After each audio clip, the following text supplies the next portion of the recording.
जय श्री गणेश। नमस्कार मित्रों, आप सभी का हमारे इस पवित्र भक्ति चैनल में स्वागत है। आज हम सुनाने जा रहे हैं चैत्र मास की जाने वाली पवित्र दशा माता नवमी व्रत की चमत्कारी कथा। कहा जाता है, जो भी श्रद्धा और विश्वास के साथ दशा माता की कथा सुनता है और व्रत करता है, उसके जीवन की पूरी दशा दूर हो जाती है और सौभाग्य का द्वार खुल जाता है। तो मित्रों, यदि आप भी चाहते हैं माता दशा की कृपा आप पर हमेशा, आपके परिवार पर हमेशा बनी रहे, तो वीडियो को अंत तक जरूर श्रवण करिए और कमेंट में जय दशा माता जरूर लिखें, ताकि माता रानी की कृपा आपके घर पर सदा बनी रहे। तो वीडियो शुरू करने से पहले अगर आपने अभी तक हमारे चैनल को सब्सक्राइब नहीं किया है तो अभी सब्सक्राइब करें, बेल आइकन को जरूर दबा दें, ताकि ऐसी ही पवित्र धर्म कथाएं आप तक सबसे पहले पहुंचते रहे। तो चलिए मित्रों, अब श्रद्धा और विश्वास के साथ दशा माता नवमी व्रत की पौराणिक कथा का पहला भाग सुनते हैं। बहुत समय पहले की बात है, एक सुंदर और समृद्ध राज्य था। उस राज्य का राजा बहुत ही धर्मपरायण और न्यायप्रिय था। राजा के राज्य में किसी भी प्रकार का दुख नहीं था। चारों ओर खुशहाली और समृद्धि थी। लोग अपने राजा की बहुत प्रशंसा करते थे। राजा की रानी भी बहुत धार्मिक स्वभाव की थीं। वह प्रतिदिन भगवान की पूजा करती थीं और व्रत रखती थीं। एक दिन राजमहल में एक वृद्ध साधु आए। रानी ने बड़े आदर के साथ उनका स्वागत किया।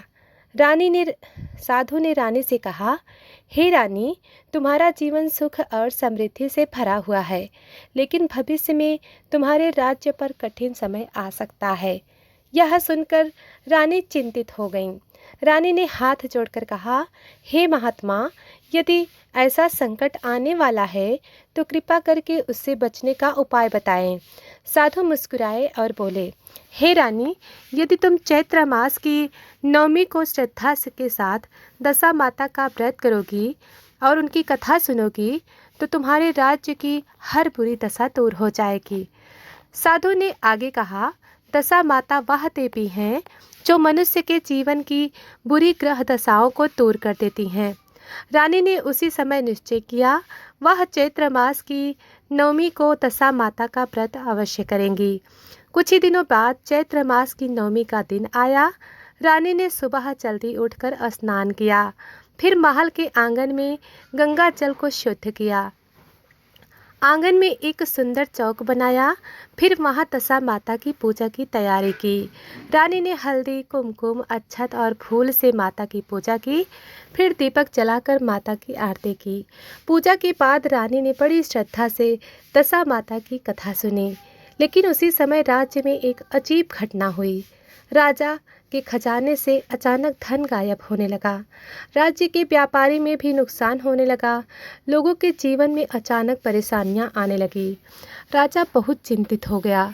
राजा ने अपने मंत्रियों से कहा, यह सब क्या हो रहा है? लेकिन किसी के पास उसका उत्तर नहीं था।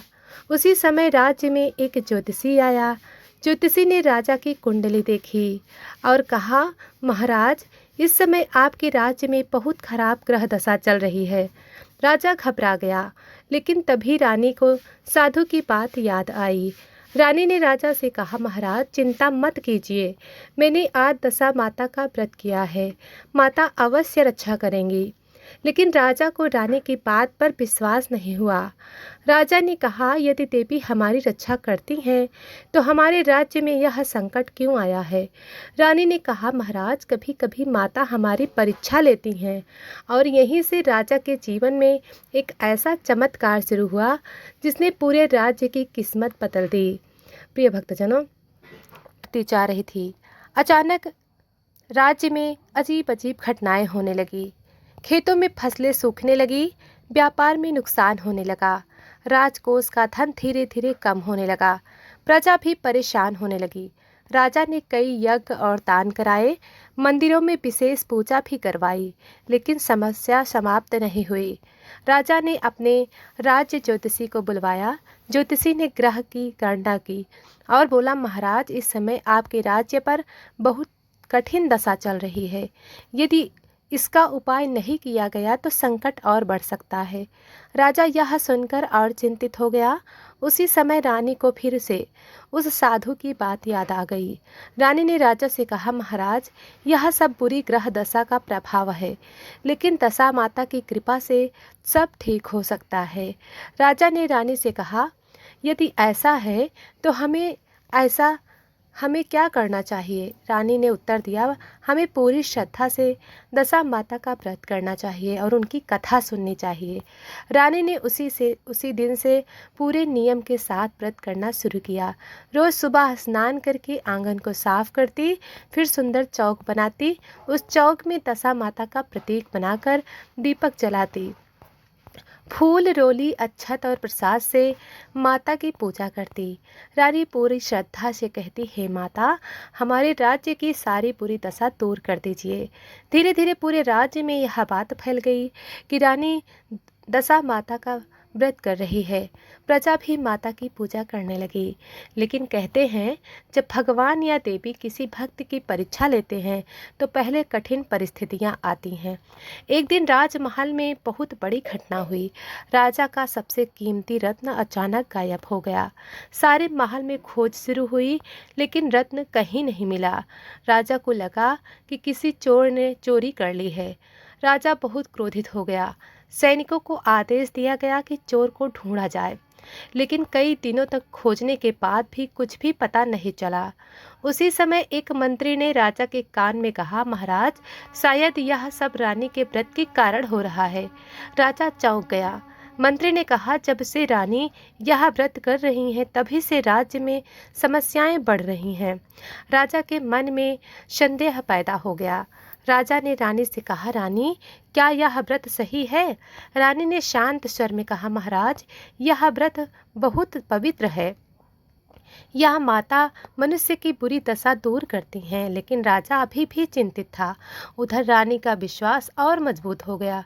रानी रोज माता से प्रार्थना करती, हे माता, यदि हमसे कोई भूल हो गई है तो क्षमा कर दीजिए, लेकिन हमारे राज्य की रक्षा कीजिए। कुछ ही दिनों बाद एक चमत्कार हुआ। राज्य के बाहर एक साधु फिर से आया, वही साधु जो पहले रानी को व्रत का महत्व बताया गया था। रानी ने उन्हें पहचान लिया। रानी ने उनके चरणों में प्रणाम किया। साधु मुस्कुराकर बोले, हे रानी, तुम्हारी श्रद्धा बहुत महान है।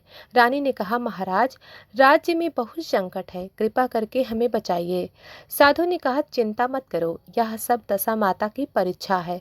यह सुनकर रानी की आंखों में आशा की किरण जग गई। लेकिन अभी सबसे बड़ा चमत्कार होना बाकी है, और वही चमत्कार राजा और पूरे राज्य की किस्मत बदलने वाला है। प्रिय भक्तजनों, साधु के वचन सुनकर रानी के मन में नया विश्वास जाग उठा। साधु ने रानी से कहा, हे रानी, तुम्हारी श्रद्धा सच्ची है, लेकिन अभी तुम्हारी परीक्षा पूरी नहीं हुई। रानी ने विनम्रता से कहा, हे महात्मा, मैं हर परीक्षा देने के तैयार हूँ, बस मेरे राज्य और प्रजा की रक्षा हो जाए। साधु मुस्कुराए और बोले, जब तक मनुष्य धैर्य और विश्वास नहीं रखता तब तक देवी की कृपा नहीं मिलती। इतना कहकर साधु वहां से चले गए। रानी ने उसी दिन और भी अधिक श्रद्धा से दशा माता का व्रत करना शुरू कर दिया। हर दिन वह माता के सामने दीपक जलाती और प्रार्थना करती, हे माता, हमारी रक्षा कीजिए। उधर राजा की चिंता दिन ब दिन बढ़ती जा रही थी। राज्य का धन लगभग समाप्त होने वाला था। एक दिन तो ऐसी स्थिति आ गई कि राजमहल के सेवक को वेतन देना भी कठिन हो गया। राजा बहुत दुखी था। उसी रात राजा को एक अद्भुत स्वप्न आया। स्वप्न में एक दिव्य प्रकाश दिखाई दिया। उस प्रकाश से एक तेजस्वी देवी प्रकट हुई।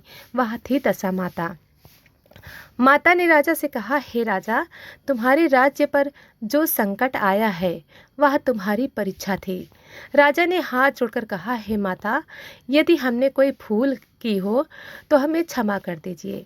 माता ने कहा, तुम्हारी रानी बहुत श्रद्धा से मेरा व्रत कर रही हैं। उसी की भक्ति के कारण मैं तुम्हारे राज्य की रक्षा कर रही हूँ। माता ने कहा, अब समय आ गया है कि तुम्हारे राज्य की सारी बुरी दशा समाप्त हो जाए। इतना कहकर माता अदृश्य हो गई। सुबह जब राजा की आंख खुली तो वह आश्चर्य से भर गया। राजा तुरंत रानी के पास गया। रानी ने राजा ने रानी से कहा, रानी, तुम्हारी भक्ति के कारण माता ने हमें क्षमा कर दिया। रानी ने प्रसन्न होकर माता को प्रणाम किया। उसी दिन से राज्य में चमत्कार होने लगा। खेतों में फसलें लहलहाने लगी, व्यापार फिर से फलने फूलने लगा, राज्यकोष में धन की वृद्धि होने लगी। कुछ ही समय में राज्य फिर से समृद्ध और खुशहाल हो गया। राजा और रानी ने पूरे राज्य में दशा माता का उत्सव मनाया। मंदिरों में दीप जलाए गए, गरीबों को दान किया गया और तभी से यह परंपरा शुरू हुई कि चैत्र मास के दशा माता के व्रत पूरी श्रद्धा और विश्वास के साथ किया जाता है।